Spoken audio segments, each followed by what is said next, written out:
Hey folks, time to venture out once again into the world of Talanua since it's time for part 3 of my playthrough of Realms of Antiquity. But first a bit of backtracking.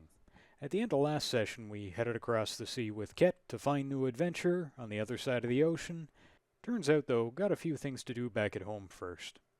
So back to Port Boniface to outfit ourselves properly to be ready for adventure. So first things first, we're going to get ourselves gigantic amounts of money gambling forever at the local casino. What can I say? A warrior needs a war chest. And having dealt with that, we're just going to clean up some quest loose ends by going to Prince Ketani and telling him what's up in the mines, which was that there's a Grootslang, a big demon creature, who wants diamonds. So he says hello, and we'll tell him about the Grootslang, see what he has to say about that. Which is, well, really, we're not going to give fine diamonds over to some monster. Oh well, screw you then. There is more to that quest, of course, but we're not going to deal with that just yet. Instead, we're going to work on getting ourselves properly supplied for the adventure to come, which starts with magic books. Since I am a caster, since as a hero, I'm kind of an everything. Chad Mad's Athenaeum can help us with that. So you can see here there are two spell books we don't have yet, so we will pick up the Iker and the PL. The Iker's mainly utility spells, the PL is more of a sportcaster book. Anyway, that's all we need at Port Boniface, spellbooks and money, and we're off on our way north now. Blaylock will be up this way, but we're going to bypass it for Ashford.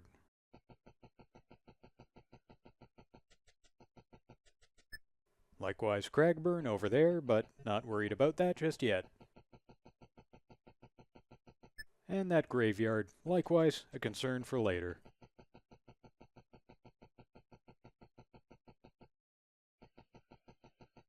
And Modular especially much a concern for later, since this stone wall won't even let us get there.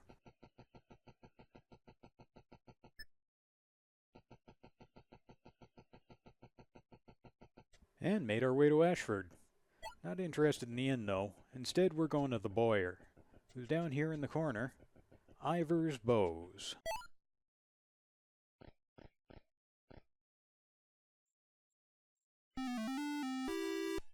First of all, we'll outfit Ket and me with composite bows to improve ourselves there.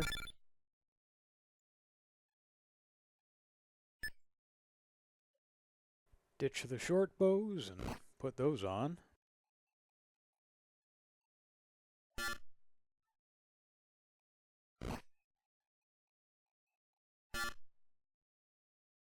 And next up, we'll get ourselves some range training, since Ivor can help us there, and we will be using that quite a bit. And we've got 2 available skill points apiece, so good use for it. Training magic wouldn't be a terrible idea either for my main character, but for now, I like to focus on ranged. And you can see the effect of that is now I've got 13 in ranged and Ket's got 7. So, time to walk the long road back to Boniface where we began. And having walked a lot of road to get ourselves ready for adventure, time to hit the seas again.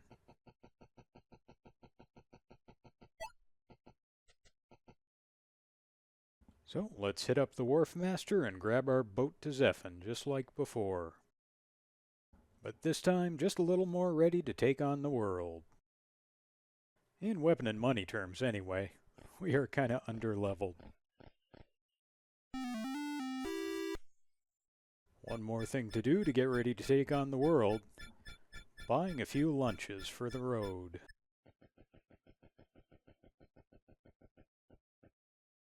And off we go, towards the desert.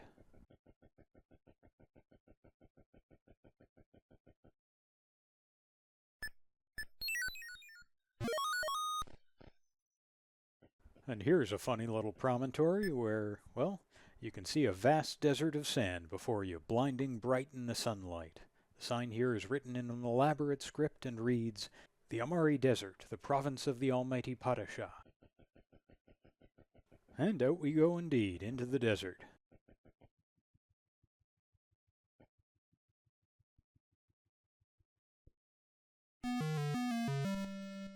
Which, well, that was gonna happen.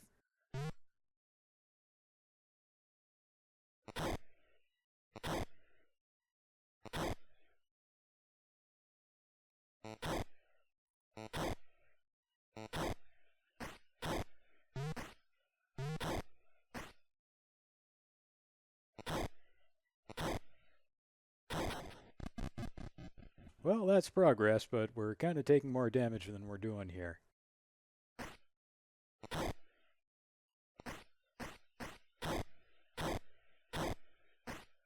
No time to mourn.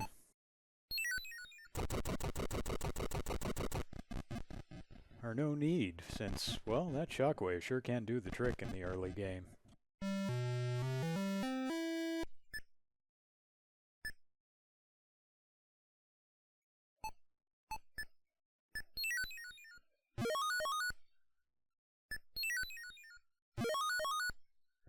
The value of having a character who can heal in the early game cannot be understated.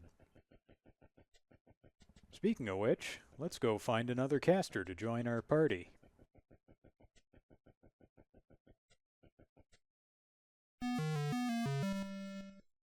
But first... well, these guys usually aren't much trouble.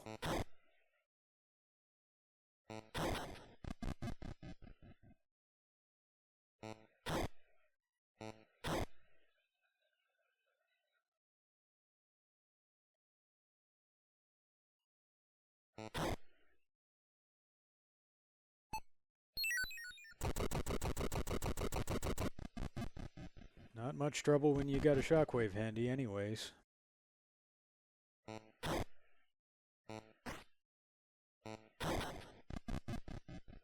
That Libram Ropolo really makes a good early game general purpose spellbook, given it's got both the heal and the damage options, both single target and AoE, so really everything you could ask for.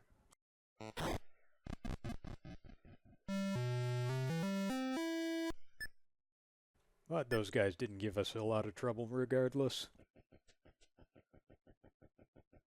So onward and, well, run away, run away! Both you and enemies move at a square a turn, so any chase is eternal until you reach a transition screen. But anyway, we've reached our destination, which is the Highland Falls Inn and Theron Starwind, who says, "Greetings and salutations. I did request my deliberations be undisturbed. You have the privilege of discourse with Theron Starwind, wizard and sorcerer. I am a student of the ethereal forces known to the common populace as magic. After concluding my apprenticeship, I have been engaged in peregrinations throughout the known realms. Travels. I've been traveling. At present I am convalescing in this public establishment. I am also researching how to restore the great elevator to access the upper plateau. Several parts are absent, as well as the documents necessary to facilitate repairs. The Great Spring is rumored to be in a pawnshop in Trestan. A considerable sum of monetary compensation will be required. The lever has been acquired by the voivode, presumably to preserve his autocratic dominion. The gears were lost being transported through the Amari Desert. And if the manual could be found, a copy may still exist in the Imperial Library in the capital ruins. As you take your leave, I am socially obligated to extend beneficial considerations for your departure. However, the considerations we're looking for are going to be in this next conversation. We're going to ask him to join." To which he says, "You seem a potent and tenacious character. Very well. I will agglutinate with your assemblage."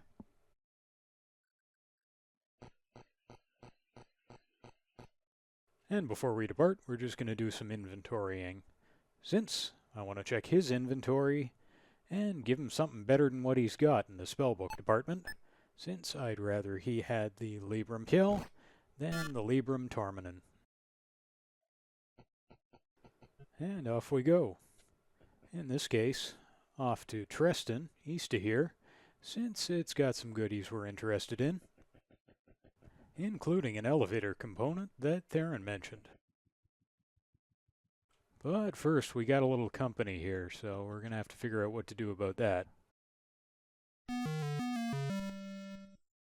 Not much you can do when you're surrounded on three sides. No clever way around that.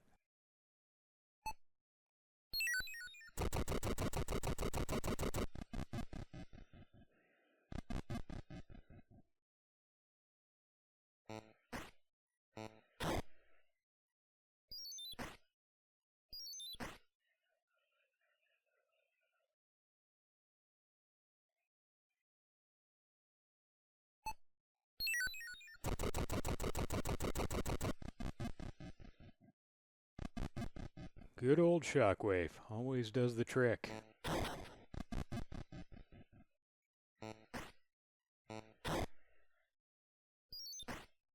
Theron is not exactly the weapons specialist that the other two members of this party are, but that's not what he's here for.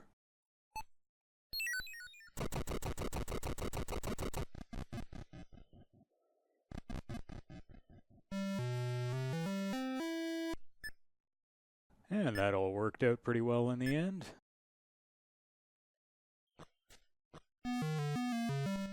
But more where that came from. So we'll just speed through this since pretty uneventful. No particular threat to us, these guys. Though there certainly are enemies in this part of the world that would be a threat.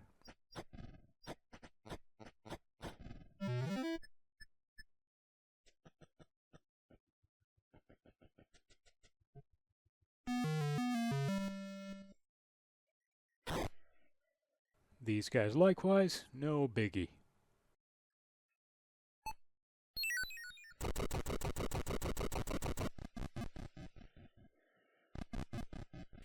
Not when you got a shockwave available anyway.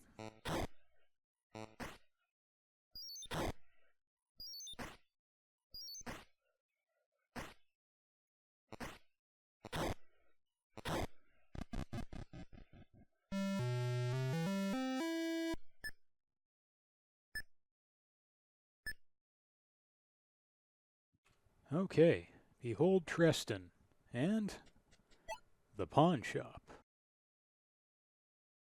So we're going to buy ourselves a spring and take the first step towards building that elevator. Could also buy a musket here if we were so inclined, but I'm not going to bother. And if we check our inventory now, we got that giant spring quest item. And the other important thing we're going to do here in Trestan is go to the souvenir shop and buy ourselves some scepters. Flame scepters, to be exact. Those are going to be a broad improvement on our composite bows we were using, so we're going to switch those out. Worth noting, though, that it's not always a good thing to be doing fire damage. Some enemies are vulnerable to fire, other enemies are resistant to it. So, it's good to have that option, but sometimes we will still want to do regular bow damage. Anyway, that's our shopping trip to Trestan. So, time to head off to Ispahan, the seat of the Padishah. And first we're just going to have to head through Fort Khazdoul.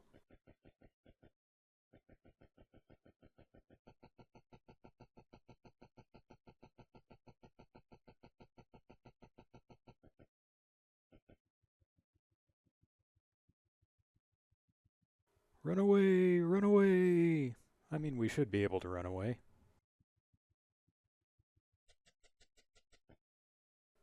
And we did!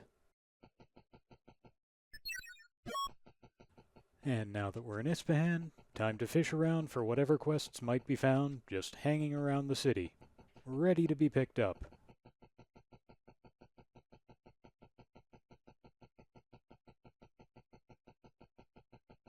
And the fellow we're looking for will be found over here in a gated garden that the nobles like to hang out in. That fellow being Bay-ur-Mazd. He says the city stood for 1,000 years, but attacks afflicted at present. And he says his nephew was slain last month, his body desecrated in a humiliating fashion. But he's located the leader of the gang that did it, a sadistic thug of a foul sort, who dwells in the southwest corner of the city. So we're gonna go find him and thwart him.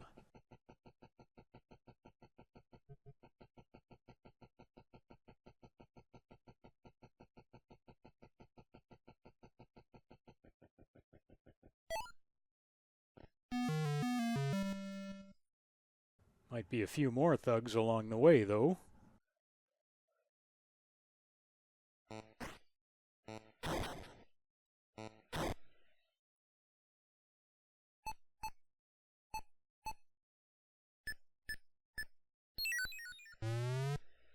Haste is never a bad idea.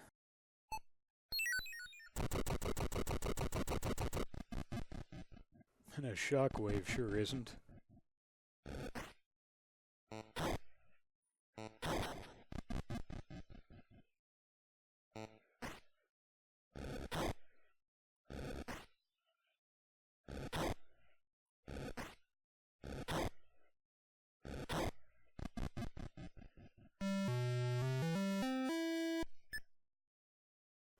So that was a pretty darn orderly affair. Nefarious thugs dispatched with style. Oop, more thugs.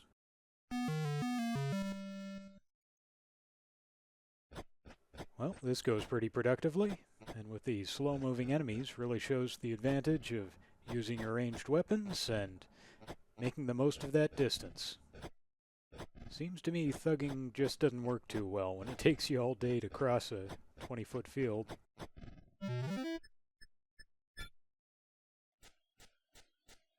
And here's the fella. Asked about the murder, he says, "Oh yes, his screams were delightful." At this point, we should probably say something about how his screams will be just as delightful by the time we're done with him. Got a few thugs to deal with, though, before we get to that, so, well, let's take out some thugs. Not loving this having my main caster Theron tank 4 thugs thing, but, well, whatever works.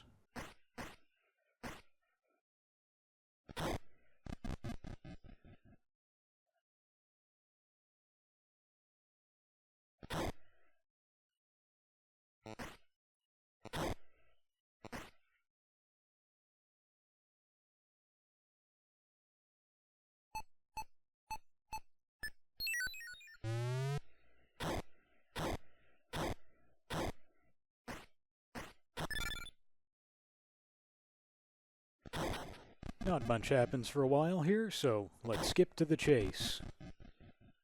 Naturally, with 2 healers, we were able to bring Ket back with no trouble.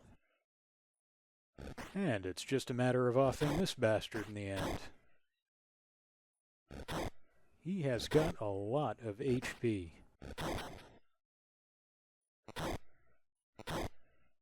But we got 2 healers, so we can last a while.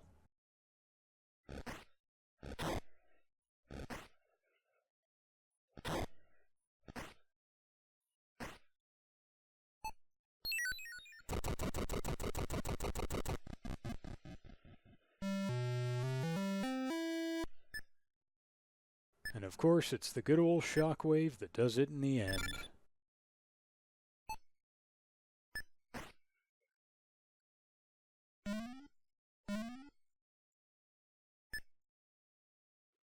Alright, well, first things first. Time to lick our wounds. And time to scamper on back to Bayer Mazd to tell him the murderer is dispatched. And tell him that we would not object to this proposition of a reward for doing such a good deed.